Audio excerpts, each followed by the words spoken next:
Hey everyone, Kyle once again, aka Dressy Godzilla fan. Welcome back. And now, since I've finished, reviewing my top 18 worst films of 2013. And boy, all those films were pieces of crap. Those films screw those movies. Now I'm ready to. But now I'm finally ready to name the top 19 worst not worst, best films I've seen this year of 2013. Yeah, I think it's gonna be another long one. I think it's also gonna take 3 parts to do it. But I'll try to shorten it as best I could, but we'll see as I'm going along. Um, now so like I said before about the worst list. A lot of these films, like I said, well, probably has a lot of people who will put any of these films in their top list. But this is my own personal list. So since I said it's the first time I'm doing my best and worst. So I'm gonna just do like 19 of them, and then until the end and next year I'll shorten the list though. But I just wanted to just go all out for the first time, so I just picked 19 of the best films I've seen of this year. Which I'll be really happy to talk about. So let's start kicking off this list. Now let's take it up number 19. This is a film that I wasn't sure about, because when I saw the trailer I had no interest in seeing it though. But when I finally bought it, when I finally decided to give it a chance, so I bought it on DVD and I watched it, and surprisingly I really liked it. Honestly, that's like I said, I was really I'm really glad I bought it, and I thought it was entertaining. And it is Pain and Gain. Pain and Gain, because like I said, I was not my. This was a film that was directed by Michael Bay. Because how I've been feeling about how Michael Bay recently. Especially when he's producing the new upcoming Teenage Mutant Ninja Turtles film from Nickelodeon. So. And when this film came out, before the film came out, I first saw the trailer to it. I had no interest in seeing it.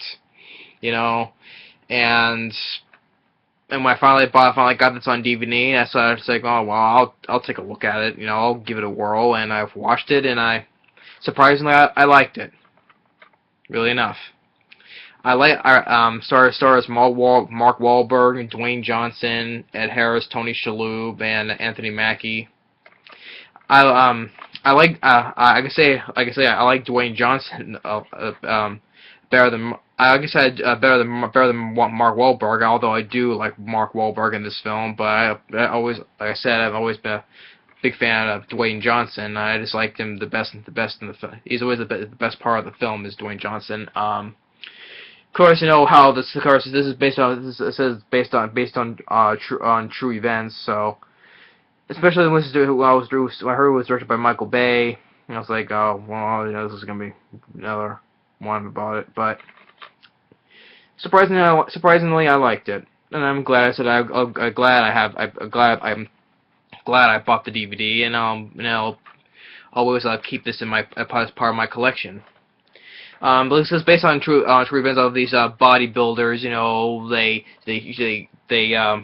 They kidnap this rich dude, which is played by Tony Shalhoub, and they go and steal his money, and they just go and use it wherever they want. But these guys, they play, so they're just complete idiots. And what they did, of course, is based on true story. Of course, they deserve what they get. Going to jail, especially Mark Wahlberg's character, Anthony Mackie's character. At the end of the film, they both get sentenced to to life in prison. I think it was even to death or maybe. But it was and then the guy Dwayne Johnson's playing. He got off easy. Because he was a guy in the film. He was a guy who was been in jail. And he got out on probation and stuff like that. But he ended up getting suckered into this Mark Wahlberg's plan. And when at first he was not sure he wanted to do this or not, and by the end of the film he got off easy. I think it was about 10 years. I think it was like 10 years in prison, you know, and some kind. I don't know how many years on probation, you know. So like, he got off easy. I was like, yeah. And the other two characters like Mo Wahlberg. Yeah, of course like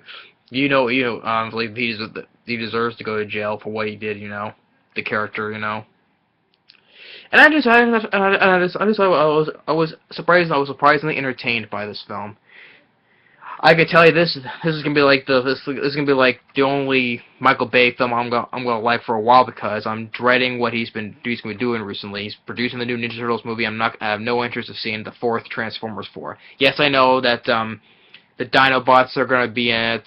I like the Dinobots because they're robotic dinosaurs, you know. But I have no interest of seeing Transformers 4. Yes, I know Mark Wahlberg, he's gonna be starring in it as well, but yeah, once again, get a human cast and put the Transformers in the back, you know, make the human characters stars instead of making the Autobots the stars. That's what I want to see. I want the Autobots to star in their own film from their point of view, not any more human characters. That's why I'm saying this is gonna be the only Michael Bay film, the newest Michael Bay thing he's done. I'm gonna be liking for a while, because I'm absolutely dreading from the new all this new work is doing, especially for the new fourth Transformers 4 and the new Ninja Turtles movie, you know. So this is like I said, this is a start off on number 19. Dwayne Johnson, Mark Wahlberg, Ed Harris. I also like Ed Harris and Tony Shalhoub. Like Tony Shalhoub's went through all this crap, you know, and he ends up getting the last laugh at the end, you know. So yeah, I enjoy Panic! I'm glad I saw it, you know, bought this on DVD, and I was surprised enough that I liked it, you know. So yeah, that's number 19, Pain and Gain.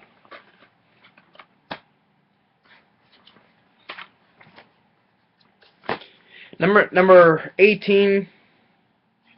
Number 18 was a film that I was looking forward to seeing when I first saw it. It was one of the interesting films I was looking forward to seeing this of 2013. Back in 2012, when I first saw the trailer, I was interested in seeing it. Olympus Has Fallen. Olympus Has Fallen was directed by Anton Fuqua. I think I pronounced his last name. Who directed Training Day, you know. And I was interested because Gerard Butler stars in it, Morgan Freeman, Aaron Eckhart, other supporting casts: Angelica Bassett, Robert Forster, Cole Hauser, Ashley Judd, Dylan McDermott. Had a good supporting cast. Yeah, even though yes, that's why I put this far up the list, because even though at the end of the day I do like the film though. But yes, even though there has some problems with it though. Starting with all the good reasons why I like this film, Gerard Butler. Gerard Butler was absolutely badass in this film. He was. You know, he was originally on the president's. This is under his bodyguard supervision, but since causing the death of the president's wife, he's been feeling guilty about it, you know, all the time, you know, the character. But he still has all of his, you know, his supreme skills though. When the takeover during the White House, it was the Koreans take over the White House. And then when Gerard Butler goes in the White House, he goes and kicks some ass, you know, killing all the bad guys, and you know, hitting, you know, different kinds of punching, and using like twist the guy over, you know, and he's a really serious guy, and he's a real serious character. He doesn't, you know, take no prisoners. Like I did like the one scene where he captured two bad guys. He has them tied up right, and he tells them, you know. He's like making the two guys laugh, you know. It's like, oh, you think I'm funny, huh? Do I make you laugh? He goes up and stabs one guy right in the neck, you know. Oh, I liked your friend, you know. He was a funny guy, you know. Goes and stabs the other guy in the leg to tell him where the bad guys are, you know. Or the other jokes where the main bad guys talking, the main bad guys talking with Gerard Butler, and he's like, you know, how about we just play a game of fuck off? You go first. And it was interesting because, you know, it's like Die Hard in the White House, you know. I I like Morgan Freeman. He does alright, even because he has not much to do, because he's sitting in the conference in the conference room, discussing the situations. And so I like Morgan Freeman. Aaron Eckhart, I was interested because he plays as the president. I found that he didn't have that much to do, even though I still like Aaron Eckhart in the film though. But sadly he didn't have much to do. Well, most of the film, yes, I know he's been taken hostage. But most of the time he's just sitting there tied up. But I felt he was kind of like underused, as the president, especially because since I love Aaron Eckhart, especially I loved him in Battle Los Angeles. I still like Aaron Eckhart still in the film. Um, the supporting cast: Angelica Bassett, Robert Forster, Dylan McDermott. They still do good. Although Rick Yoon, I did not like him as the bad guy. I thought he kind of sucked. Rick Yoon. He didn't do a good job as the bad guy though. That was one of the negative points though. Another one of the negative points, another one of the negative points, like when Gerard Butler is on top of the White House, killing some more bad guys, and he's trying to stop this big machine gun from hitting all the helicopters that are trying to get in. And then when one of the helicopters does crash on top of the White House, that scene right there, that was not like one of the best special effects I've seen though. That was kind of like one of the letdown points. Considering this is one of the scenes you saw in the trailer this year when the stuff is crashing on top of the White House. I was like, yeah, that wasn't really that good. How it crashed out of the White House, in CGI style.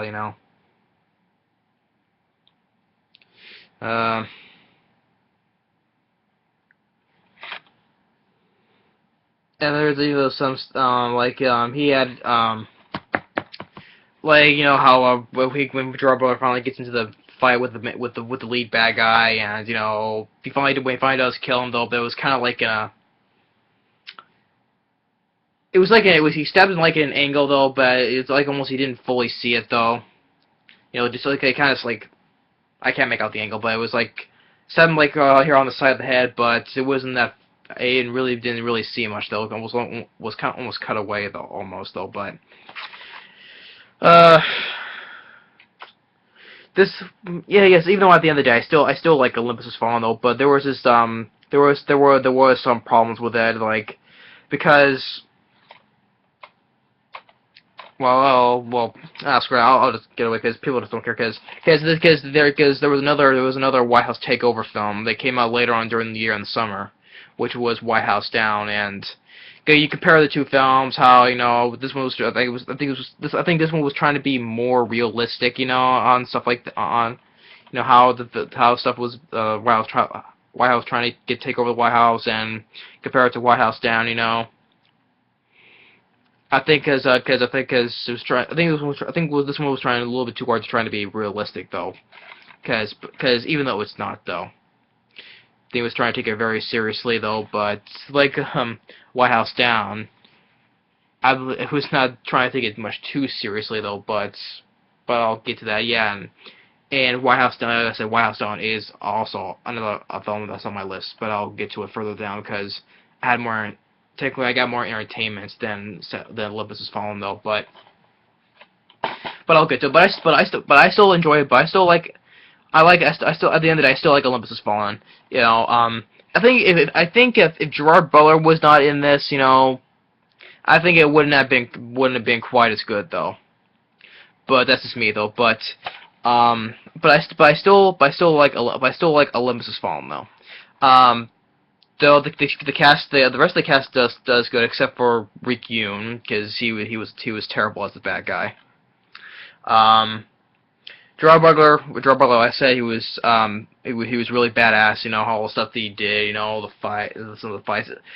Also another negative point. I think it was a little bit too. I think it was a little bit too dark. You know, even though the White House was all dark inside and the lights were out. Even outside though, I think it was a little bit too dark. I think because I couldn't because I have a TV and the picture, you know, it was like a little bit too dark, and then when I saw it in the theater, so. Like it wasn't like that in the theater. Maybe it's just the DVD or what. I don't know. Maybe it's like that all the time though. But yeah, that's another thing because I couldn't see because when Gerard Butler gets into fist fights with the bad guys, it was kind of a little hard to see what was going on because it was so dark, you know. But but still, like I said, at the end of the day, I still like Olympus Has Fallen. Gerard Butler was badass. I still like even though Aaron Eckhart, he was a little bit, I would say, a little bit underused though. But I still like Aaron Eckhart though, and I like Morgan Freeman. I like the rest of the supporting cast except for Rick Yoon.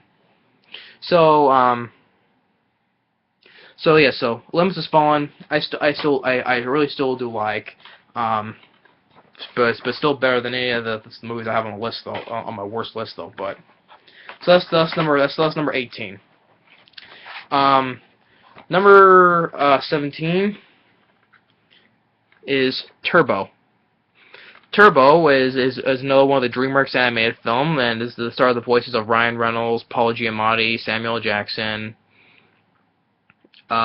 Snoop Dogg, Louise Goodsman, you know. I've always been a big fan of the DreamWorks animation films. I've always been a big fan of them. Especially, I love Monsters vs. Aliens. I enjoy the Shrek films. How to Train Your Dragon. I was always been a big fan of DreamWorks animated films. And I enjoyed Turbo, even though sadly it didn't. Well, even though probably more overseas it did better though, but in the U.S. it didn't do well which is quite unusual especially for a DreamWorks animated film though. And it made like about I believe 80 something million in the U.S. and especially had a budget of 135 million. So yeah, sadly in the U.S. it didn't do well, which is quite unusual for a DreamWorks animated film, but it did much more better overseas though. But I enjoyed Turbo. You know, Ryan Reynolds. He was especially this came out the same weekend as R.I.P.D., which another film that Ryan Reynolds starred in, you know, over the same weekend. This film and R.I.P.D. This film is a lot better than R.I.P.D. You know. But like I had no idea the snail who gets inherits all this maximum speed, becomes the fastest snail ever. You know, wants to compete in the Indy 500. You know, NASCAR racing. Well, it's not NASCAR. Yeah, I think it's like NASCAR racing. You know.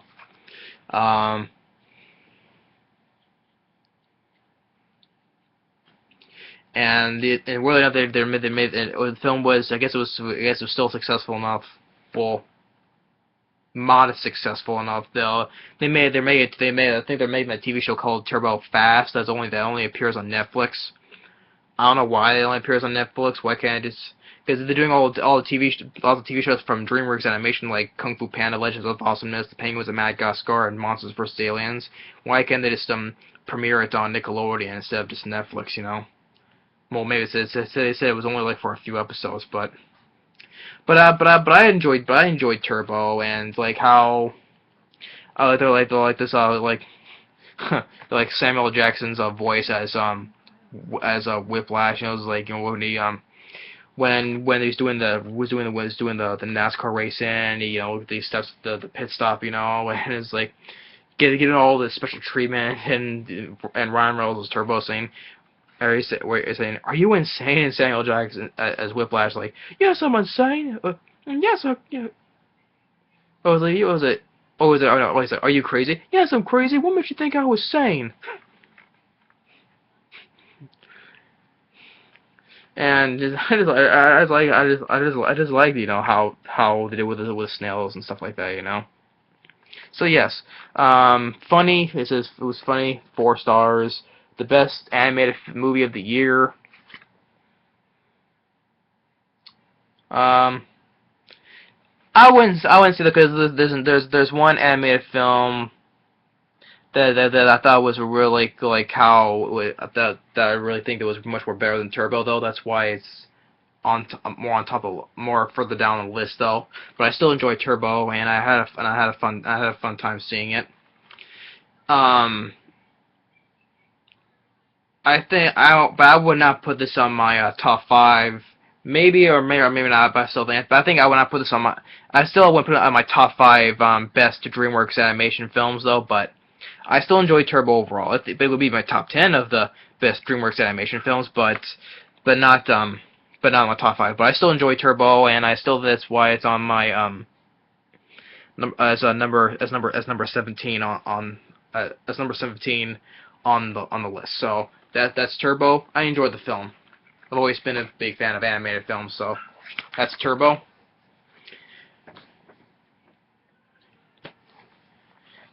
Number that was number 17. 17. Number 16. I don't have the DVD yet though, but I did see it in theater and I really did enjoy it. And that was Oblivion. I enjoyed Oblivion starring Tom Cruise and also starring Morgan Freeman as well. I enjoyed Oblivion. I thought it was like a good sci-fi, you know, especially when it was directed by the director of Tron Legacy. The budget was well spent. How the post, I think it was like the post, if I can remember, because only saw it once. I still have to get the DVD, but how most of the majority of the population's been wiped out, I think, and Tom Cruise is in charge of this space thing.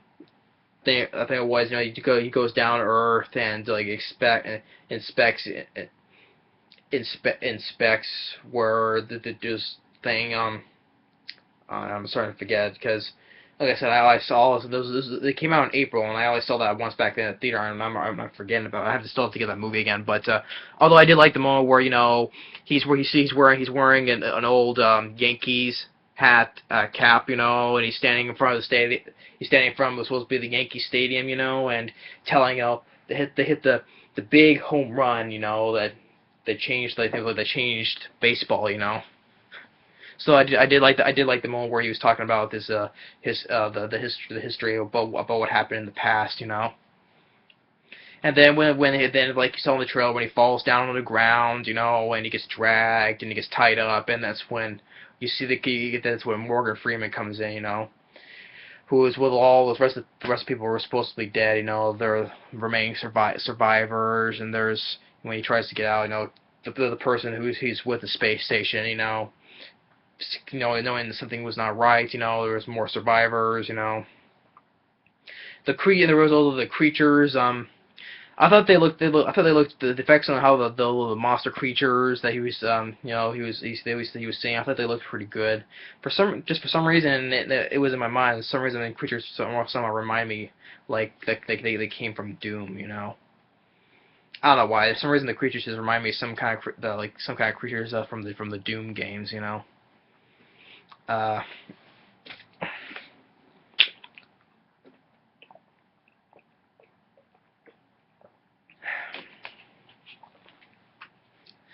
but I like the score. I thought it was a nice subtlety score, and Tom Cruise does a good job. Morgan Freeman, he still does a good job. That's why I'm going to keep this one short because I can hardly remember the film because I only saw it once, and I still have to get it on DVD to make it refresh in my memory. So this one's only brief though. But I still say that I really did enjoy Oblivion. That was another film I saw when I saw the trailer in 2012. I looked intrigued by it. So. And I'm glad I saw it, and I'm glad I was intrigued by it, and I am still. So, I enjoyed Oblivion. It was a good sci-fi film. And that's number 16. Number 15.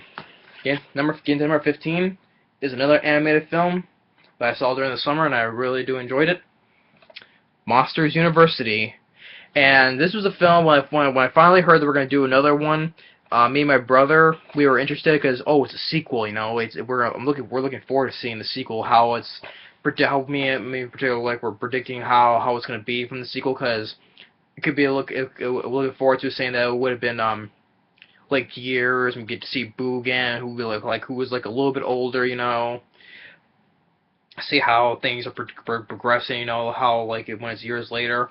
But when I found out that it was a prequel, I was kind of a little bit disappointed, because I was looking forward to seeing a sequel to this. And to me, like I said, I'm not the biggest fan of prequels, but it's just about I'm such a big fan of the first film, Monsters Inc. And I would still say the first Monsters Inc. was still better than this though, but overall I still do enjoy Monsters University a lot though. It's definitely one of the better prequels than, well, because this is an animated prequel, not live action though. There's a difference, but I still say it's one of the better prequels, I would say, prequel wise. John Goodman and Billy Crystal, they still play the same voice roles as they did in the first film. They both still do a good job, but they were still better in the first film though. But they still do a good job as still playing the same characters as Sullivan and Mike. But it takes place how they were before, it takes place, years before. This takes place when they first met, and they were rivals, competing against each other, who can be scary, because Mike Wazowski, when he was a kid, he always wanted to be a scary, but if you see the film, he's not a scary, because even when he went up to a human in the human world, they were not scared by him. So it's best because that's how he later on become in the first one, coaching Sullivan, and training to be very scary, And it was what he did in the film. He was training his scaring team was a contest to which team could be more scary than most, different techniques like hiding and being quiet, not to wake up the children, And that's what I guess best was do was Mike, who was best at coaching, teaching them how to be scary, using their different abilities, work, and how to scare children, Others the cast, there was also cast members. They have Helen Mirren, who from Red 1 and 2. She was also voiced in Legend of the Guardians. She's been a lot of other films. I think it was also she'd been in that film The Queen. I think it was called The Queen. She's the voice of I think was her name, Hardscrabble, who's like the dean of the Monster University College, You can see right there.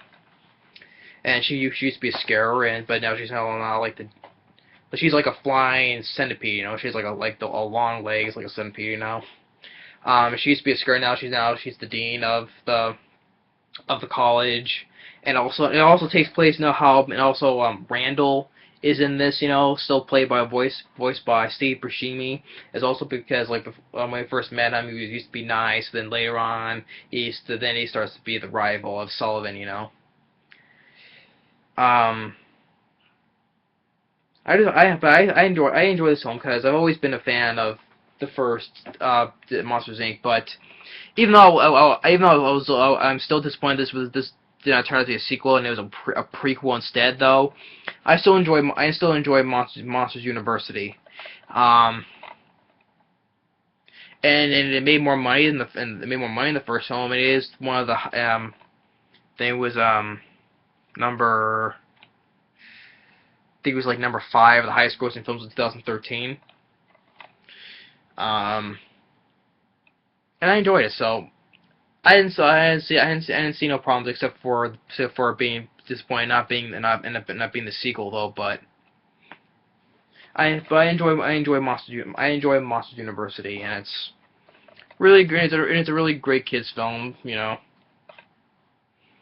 But I still enjoy the first film more. Did well at the box office, got the praise, it deserves it.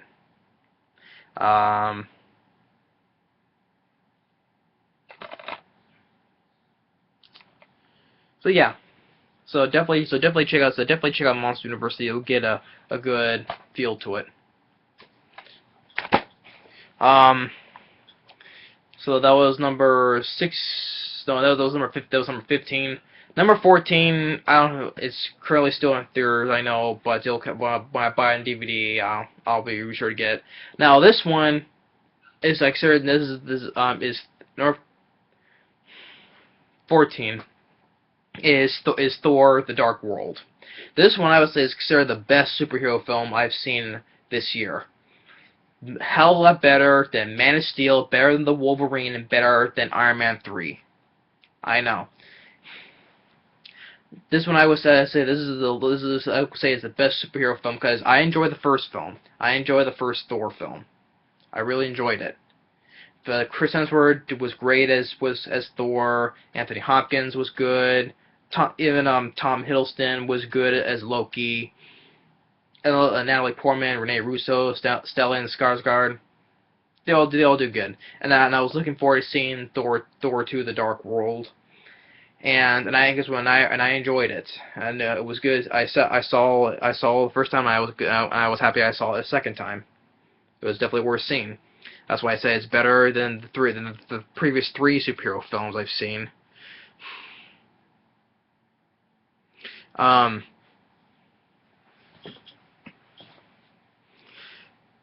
And Chris Hemsworth, he still does good as Thor. You know, like especially at the opening scene where them this big fight, and he comes in, and this big rock guy comes in, and he's like, "Roar," right in front of him, and all of a sudden just gets just hits him, and he just falls apart, and he's like looking to all the other ones, is like, anyone else?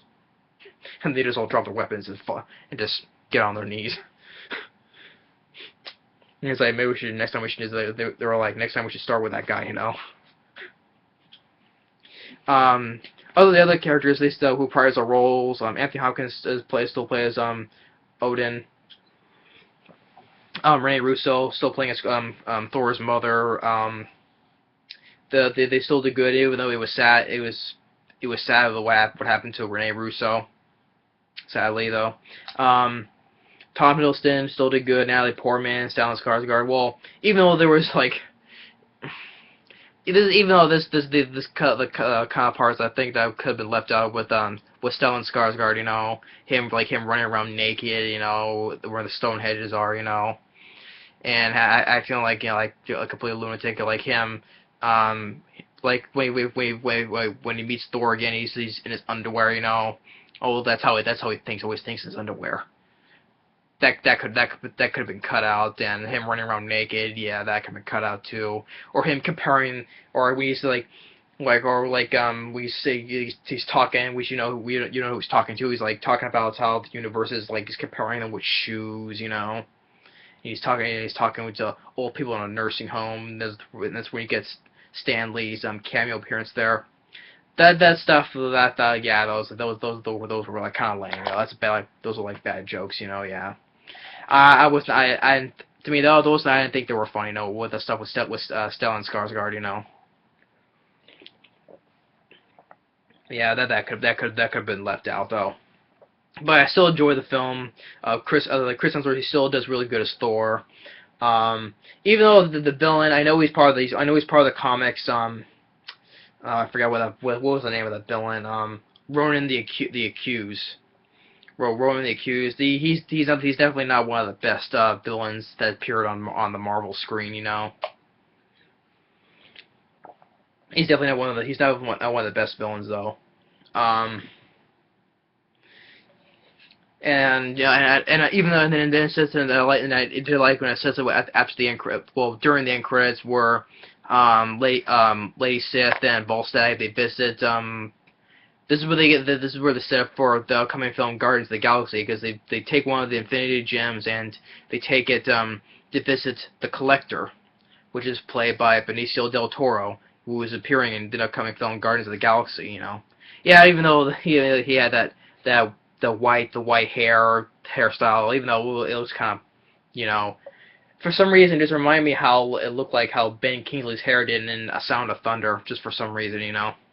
If you've seen A Sound of Thunder, which could have been a good film, but it didn't, you know. If you've seen A Sound of Thunder, Ben Kingsley's hair, you know, was, you know, I guess for some reason, it kind of looked like how Benicio del Toro was as the collector. His hair was, but but they gave him the Infinity Gem. He's like, this will good as part of my collection. And as he leaves, like, 1 down, 5 to go. Okay, so and now, like, cause that's one other superheroes, cause that's only the one other superhero film I'm looking forward to seeing next year. Even though I want to, next year I want to see Captain America 2 and Guardians of the Galaxy. I'm not looking forward to. Those are the only 2 superhero films I want to look forward to seeing. But I'm not looking forward to seeing Amazing Spider-Man 2 or X-Men: Days of Future Past. And what I said about what I said about Days of Future Past, when I said about when I told about the worst films about the Wolverine, I'm tired of seeing X-Men films or Wolverine films. I'm tired of them. I'm looking forward to seeing that. But Thor 2, I really did enjoy it, and even some of the special effects look better than the stuff in the 3 previous films that came out, superhero films that came out this year. Man of Steel, better than Man of Steel, better than Wolverine, better than Iron Man 3.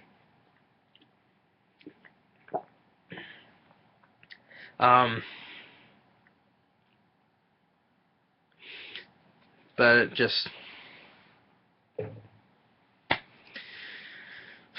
that's why I consider Thor 2: The Dark World the best superhero film I've seen this year. I was like, oh, thank goodness, because I didn't want to go out with hating all 4 this year though, but I didn't. But I enjoyed Thor 2: The Dark World, and thank goodness I liked it better than the 3 previous films. I'll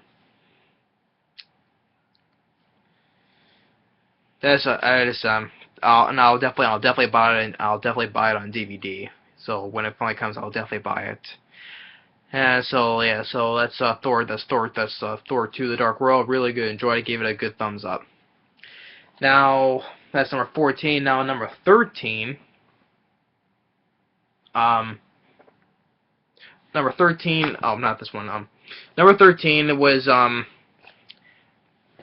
which this film did not appear in theaters, so I couldn't see it though. But it said it appeared like on video on demand, and I saw that, and I really did enjoy this. And this was technically Paul Walker's last film, and that was a film called Hours.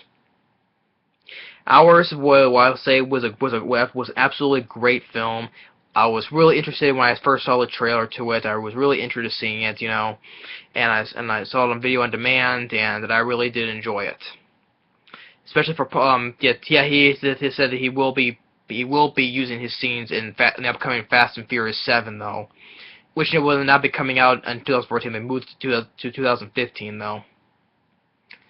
But technically, yeah, this is Paul Walker's last film, Hours, and I really did enjoy Hours.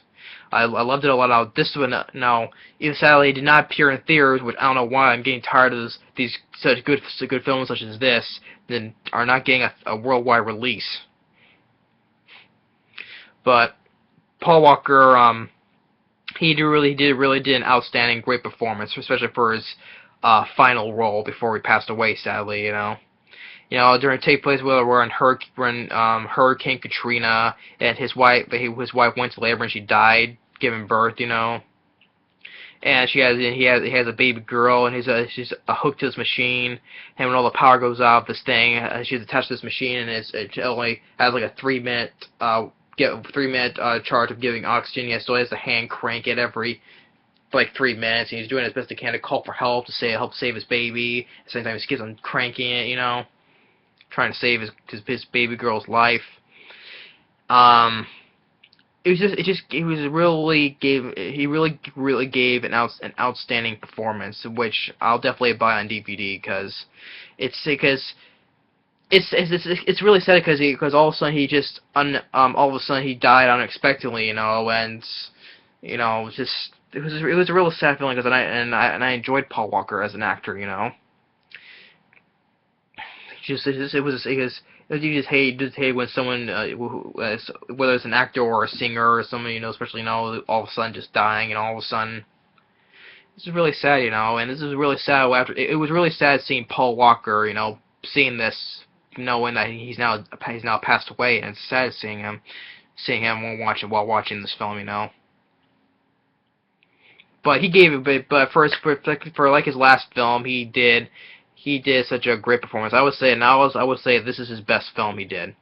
Even though I did enjoy him in the Fast and Furious films, it especially in Fast and Furious 6, you know, and Fast 5.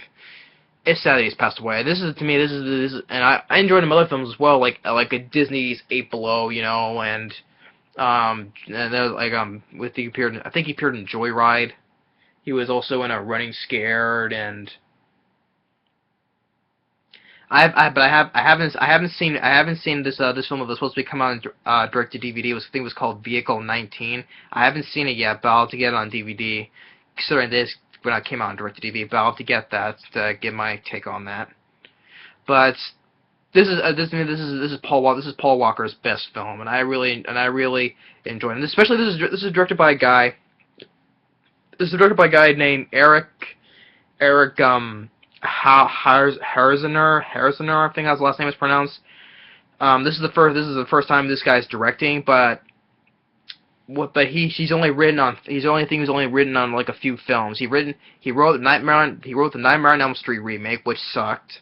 He wrote the Theme prequel, which sucked.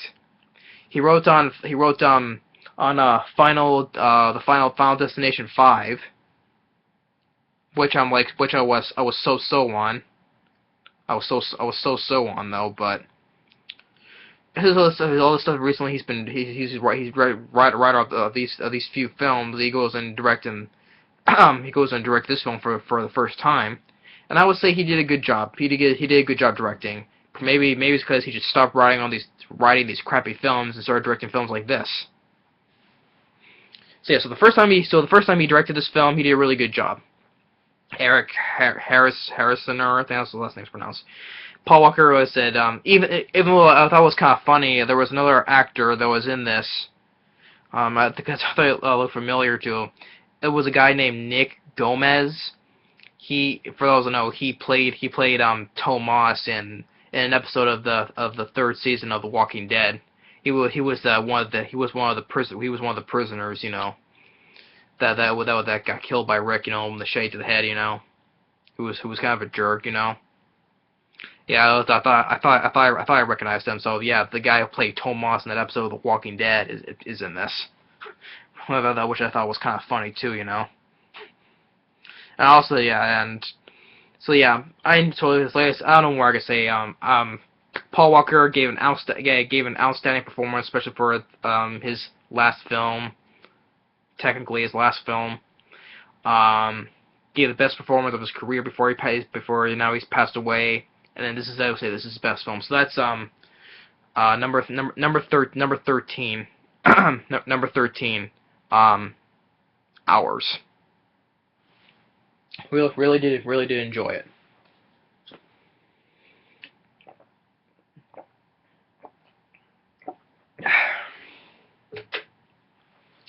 And now moving on to number 12.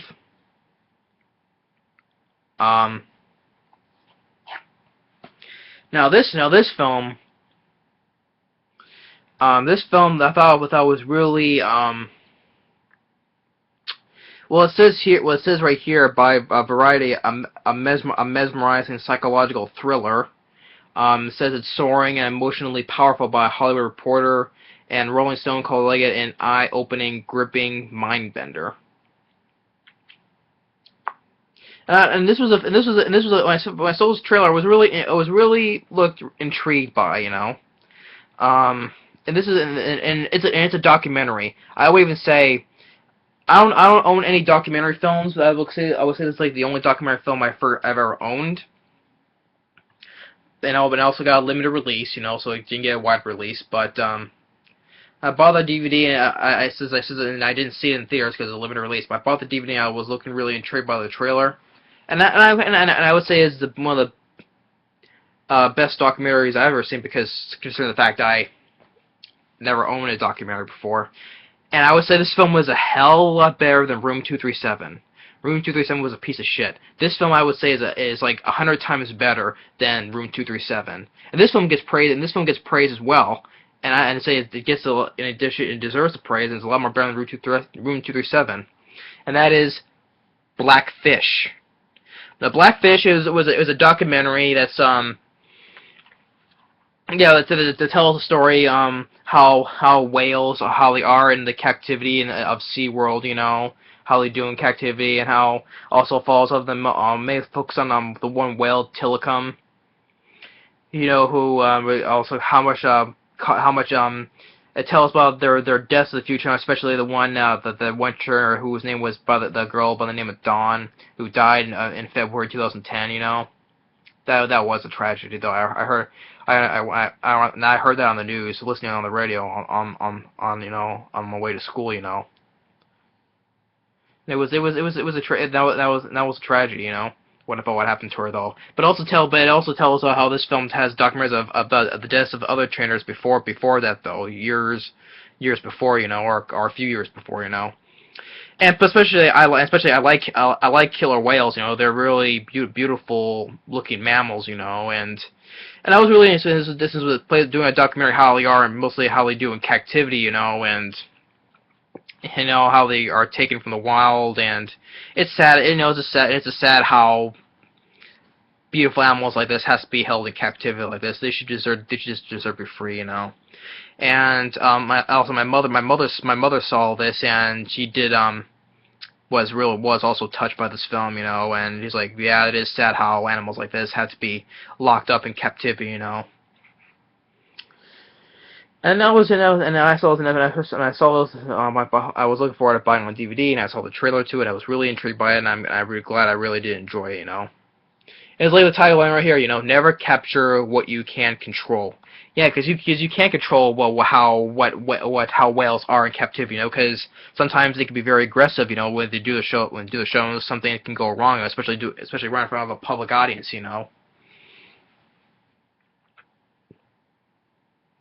This was a really interesting film, and it's also been on the official selection of 2013, the Sundance Film Festival. Not festival. Festival. And it's like I said, a mesmerizing psychological thriller. I wouldn't say I wouldn't say I don't say it wasn't that suspenseful. Maybe the look of it, how the animals are acting in captivity, maybe they're suspenseful. Because if you put yourself in their place, you would not want to be in there with these whales when they're being going if they attack you or something like that. So yeah, maybe I consider it a psychological thriller, maybe. And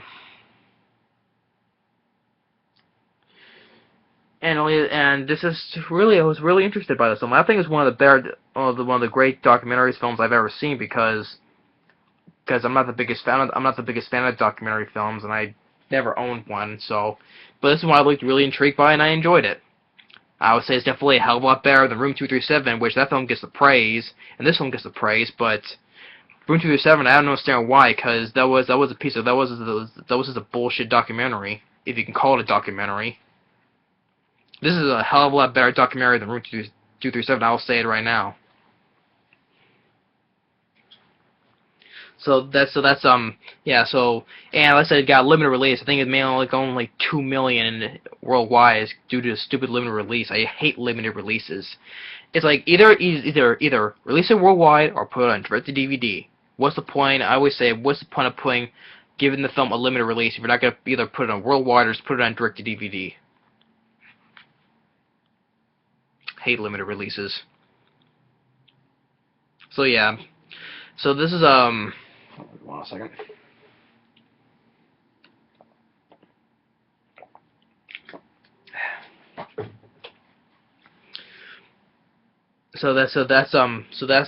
That's Blackfish.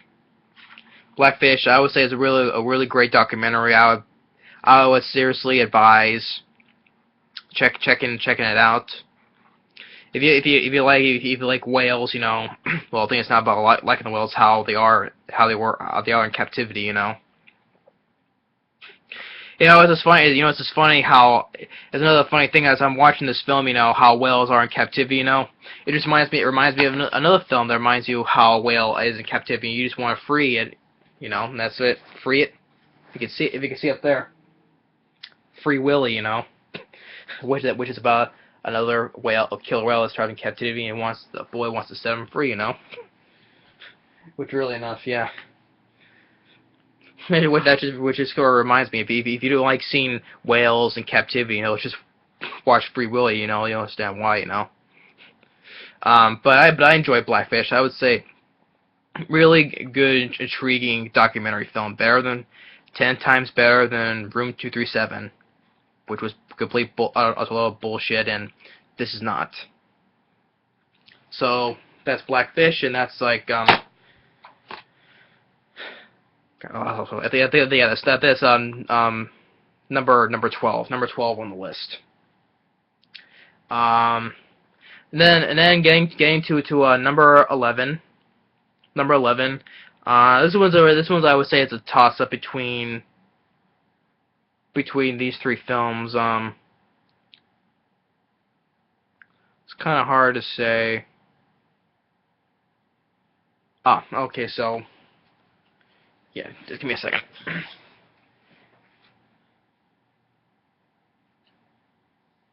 Here it is. Right here, yeah. So this will be a toss up, but this is number, I'll put it as number 11.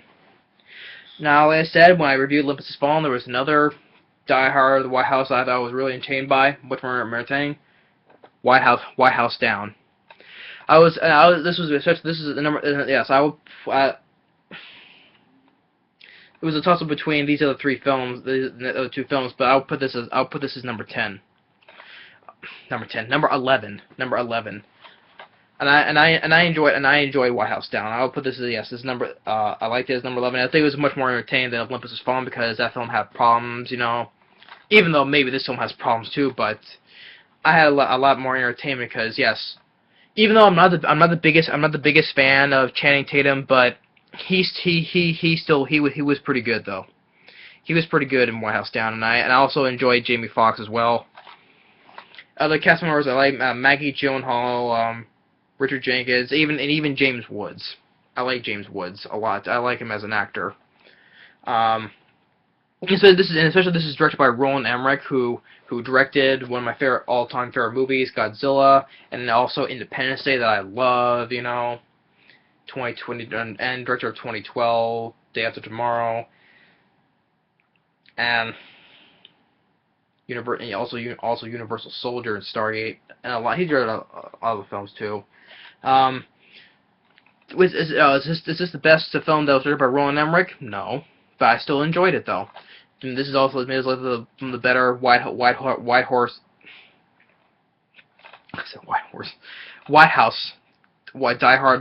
White House film is better than Olympus Has Fallen.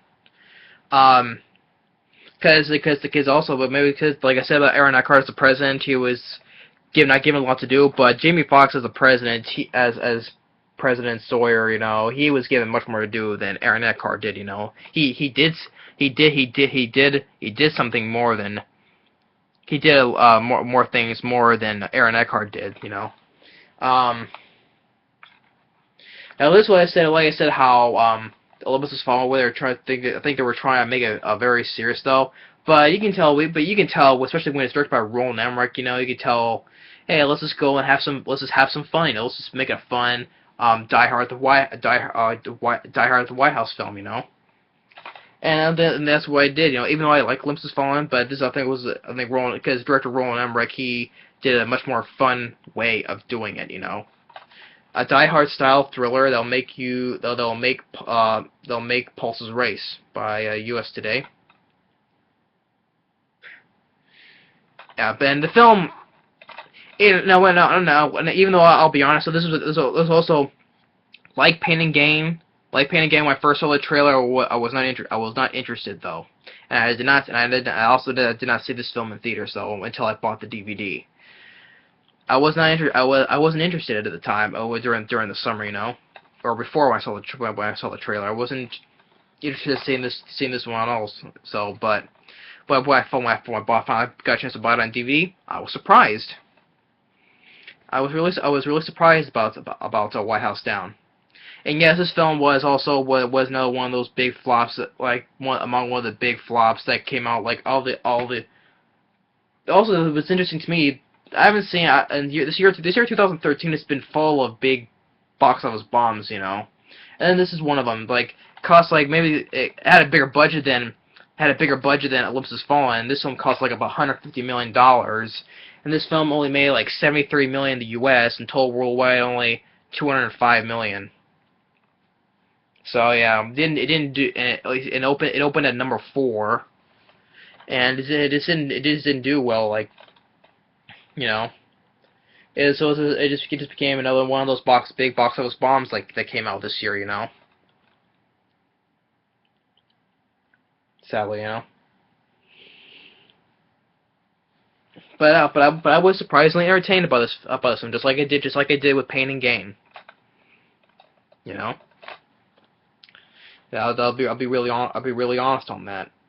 And I'm glad I bought the DVD and I enjoyed it. And that's why I do like this better than Olympus Has Fallen, because, you know, because director Roland Emmerich, these guys just make it a fun Die Hard the White House film. So like I said, even though I'm not the biggest fan of Channing Tatum, he still did good. And Jamie Foxx, he did more than Aaron Eckhart did as a president. He still did a good job. James Woods, he did a good bad guy, because I'm a big fan of James Woods, especially when he did the voice of Hades and Hercules and John Carpenter's Vampires. And it is among other films. Just name a few though, but he was a good bad guy, and you know, and also there was also the same thing like Olympus Has Fallen, where the helicopter crashed on top of the White House. You know, all of this was done in the daytime, and I could see better. You know, like compared to the Olympus Has Fallen, where it was dark, I could barely see a thing. You know, barely any of the fight scenes. And the effects were much more better when the helicopter crashed on top of the White House, better than Olympus Has Fallen. You know. I like the line where Jamie Foxx, as the president, he lets himself get captured, and James Woods wants him to open this case, and I like the line where Jamie Foxx says, Martin, as president of the United States and your superior commander in chief, and what else did he say? And he's like, fuck you. Jamie Foxx was like that. He was like, I thought that was pretty funny when he said that to James Woods, you know, and like when he got shot, but he thought he died though, but he had his pocket watch that was in his pocket that saved him. It was like this was a watch that was from President Lincoln, you know. I guess President Lincoln took a second bullet for me. And the action scenes, I thought they were some pretty good, and I could see them, you know. And like I like the scene where, you know, where I could come from the underground tunnels, and then went it was always funny when they get into the president's car, and he's like, "What are you getting in the back?" He's like, he starts Jamie Foxx starts to get in the back, so he's like, "Where are you going back there?" He's like, "Sorry, force of habit."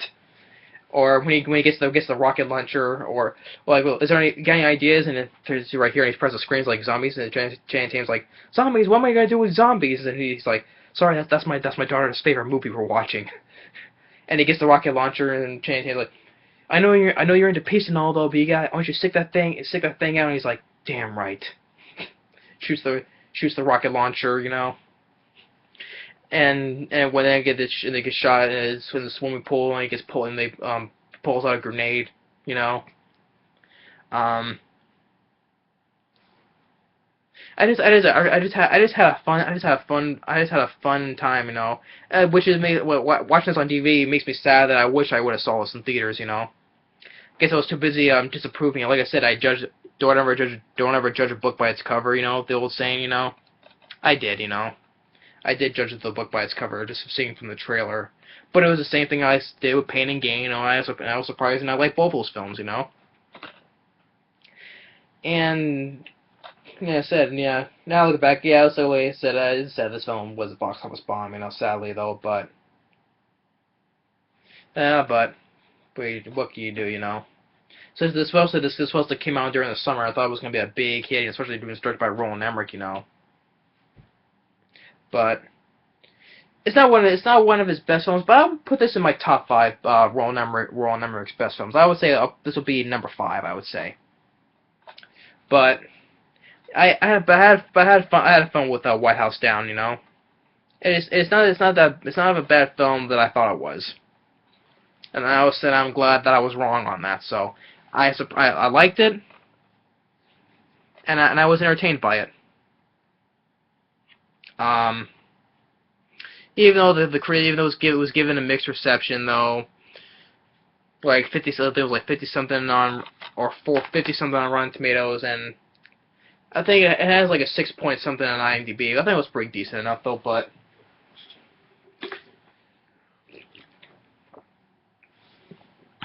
but that was more I could say though. And so I'll just go and end it shortly here, and I'll end it here, and then I'll get to the top 10 best films that I've seen this year. So thanks for watching, and stay tuned for part two of best films, my top best films of 2013. So stay tuned, okay? Later.